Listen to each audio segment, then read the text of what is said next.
உலகம் முழுக்க கேன்சர்கள் வந்து அதிகரிச்சுட்டே தான் இருக்கு நாளுக்கு நாள். அலாமிங்கா என்ன டேட்டா சொல்லுதுன்னா 20 வருஷத்துல கேன்சர் 50 to 60% ஜாஸ்தி ஆகிறதுக்கான வாய்ப்புகள் இருக்குன்னு சொல்றாங்க. ஆண்கள்ல ஒன் ஆஃப் த காமனஸ்ட் கேன்சர்னு பார்த்தீங்கன்னா ப்ராஸ்டேட் கேன்சர். உலகத்துல அது 2வது இடத்துலையும், இந்தியாவில் ஆண்களுக்கு அது 3வது இடத்துலையும் இருக்கு. அந்த அளவுக்கு ஒரு காமனான கேன்சர். மற்றதெல்லாம் பத்தி பேசுறோமே தவிர ப்ராஸ்டேட் கேன்சரை பத்தி ஆண்களுக்கே பெரிய அவேர்னஸ் இல்லைங்கிறது தான் அதுல பெரிய வருந்தக்கூடிய ஒரு விஷயம். ஏன்னா அவங்கவுங்க சுகரு, பிபி, ஹார்ட் எல்லாத்தையும் பத்தி பேசுறாங்க. பட் வயசான ஆண்கள் எத்தனை பேருக்கு பிஎஸ்ஏன்னா என்ன, அது ப்ராஸ்டேட் கேன்சரை ஏர்லி ப்ராஸ்டேட் கேன்சரை குறிக்கும், அதை டெஸ்ட் பண்ணிக்கணுங்கிற அவேர்னஸே இல்லை.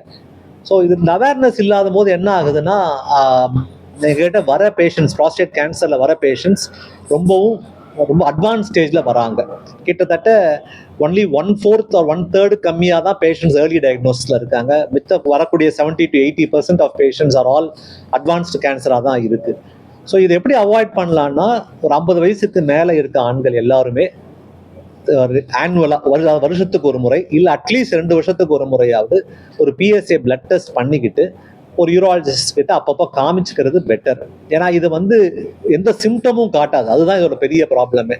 ஏர்லி ப்ராஸ்டேட் கேன்சர்ல ஒரு சிம்டமும் இருக்காது. ஸோ அந்த சிம்டமுக்காக வெயிட் பண்ணுறதுல பாயிண்டே இல்லை. இந்த பிளட் டெஸ்ட்டை பண்ணுறதுல தான் you can diagnose it early.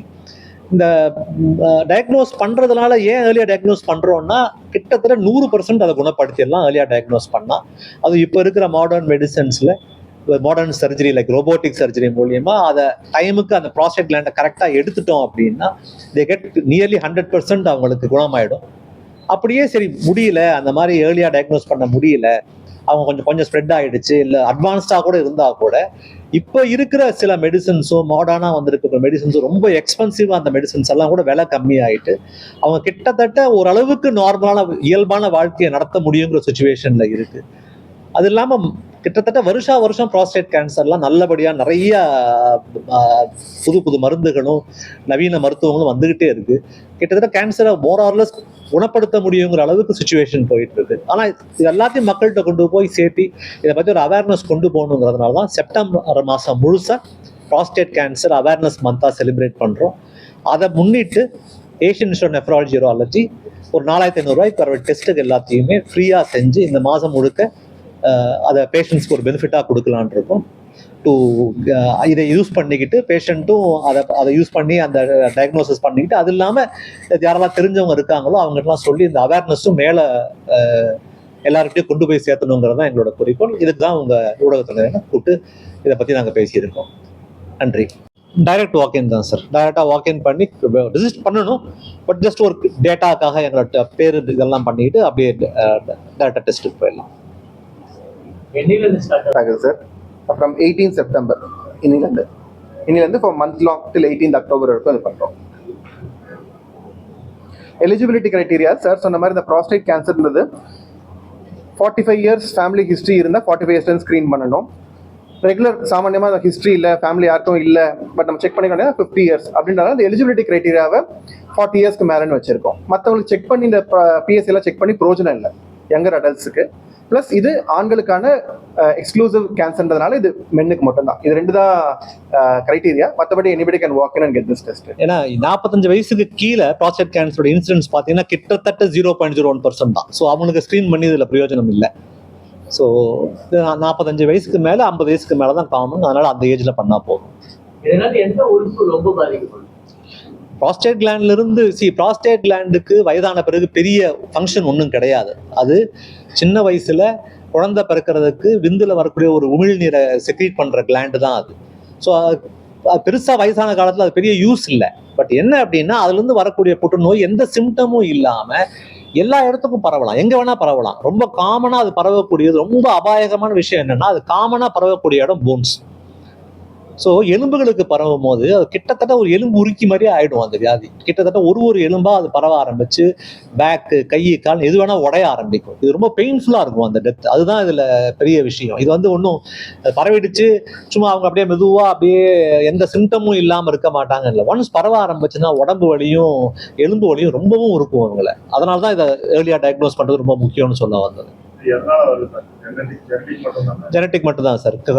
Causative ஃபேக்டர்ஸ்னு பார்த்தீங்கன்னா ஜெனட்டிக் மட்டும்தான் இப்போதைக்கு ப்ரூவ் ஆகிருக்கு. மற்றபடிக்கு ஹேபிட்ஸோ டயட்டோ இது என்னன்னா ஏஷியன்ஸ்ல கொஞ்சம் கம்மி. இது இருக்கிறதுலயே அதிகம் வந்து ஒயிட் பாப்புலர் தான், காக்கேஷியன் பாப்புலேஷன்ல தான். அடுத்தது வந்து பிளாக்ஸ், லீஸ்ட் வந்து ஜாப்பனீஸ். பட் நாம வந்து இன்பிட்வீன்ல இருக்கோம். நம்ம ஏன்னா இன்னும் நீங்க ஃபாரின்லாம் போனீங்கன்னா நம்ம 1 in 116 நம்ம சொல்லிட்டு இருந்தோம் இல்லைங்களா, இன்னும் அது ஜாஸ்தி ஆகும். அது ரொம்ப காமனா இருக்கும் அங்க. பட் என்னன்னா ஏஜ் எக்ஸ்பெக்டன்சி அதிகமாக ஆக ஒரு 70க்கு மேல ரிஸ்க் ஜாஸ்தி ஆகிட்டே போகும். அதனால இப்போ மக்கள் வந்து கிட்டத்தட்ட 70 வயசு தாண்டதுங்கிறது நார்மல்சி ஆயிடுச்சு. அது வந்து ஒரு காலத்துல ஆவரேஜ் லைஃப் எக்ஸ்பெக்டன்சி 70-72 இப்போ அதெல்லாம் என்னைக்கும் தாண்டிட்டோம் அதெல்லாம். ஸோ அது தாண்டும் போது இந்த ரிஸ்க் ஆஃப் இந்த கேன்சர் வந்து இன்னும் ஜாஸ்தி ஆகிட்டே போகுது.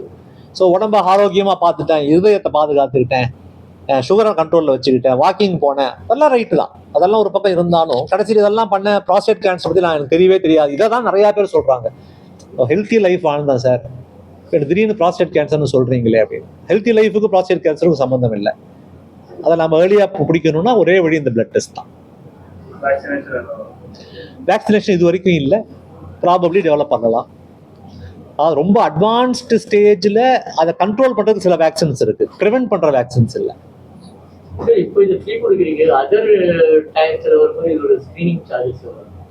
ஸோ அதான் சொன்னேன் சார், கிட்டத்தட்ட இதோட ஸ்க்ரீனிங் சார்ஜ் பார்த்தீங்கன்னா அரௌண்ட் 2500 to 4500 ஆகும், டிபெண்டிங் ஆன். இப்போ நம்ம வந்து டெஸ்ட்டுமே சேர்ந்தது அவ்வளோ ஆகும். இந்த பிஎஸ்என்ற பிளட் டெஸ்ட் மொத்தத்தோட சார்ஜ் கேட்டிங்கன்னா ஜஸ்ட் அபவுட் 250 to 300 rupees தான். It's not an expensive test at all. இதில் நான் இப்போ ஏன் இந்த செக்கப்புக்கு வரும்போது என்ன பண்ணுறோன்னா, நாங்கள் அல்ட்ராசவுண்ட் ஸ்கேனும் பண்ணுறோம், கிட்னி ஃபங்க்ஷன் டெஸ்ட்டும் பண்ணுறோம், எல்லாத்தையுமே சேர்த்து பண்ணுறோம். மொத்தமாக ஃப்ரீயாக பண்ணுறதுனால இது எல்லாமே சேர்த்து பண்ணுறோம். வெறும் பிஎஸ்ஏ ஸ்க்ரீனிங் கேம்ப் இல்லை. பிஎஸ்ஏ ஸ்க்ரீனிங் கேம்ப் யாருனாலும் பண்ணலாம், அது ஒன்றும் பெரிய எக்ஸ்பென்சிவ் டெஸ்ட்டே இல்லை. But we want to holistically look at everybody. ஏன்னா இது வந்தவருக்கும் ஹாஸ்பிட்டலுக்கு வந்துட்டவங்கள அட்லீஸ்ட் ஒரு கிட்னி ஹாஸ்பிட்டல் வந்தவங்களுக்கு ப்ராஸ்டேட் இல்லாமல் கிட்னி இதெல்லாம் இஷ்யூ இருக்காங்கிறதையும் பார்த்து அனுப்பணுங்கிறதா எங்களுடைய.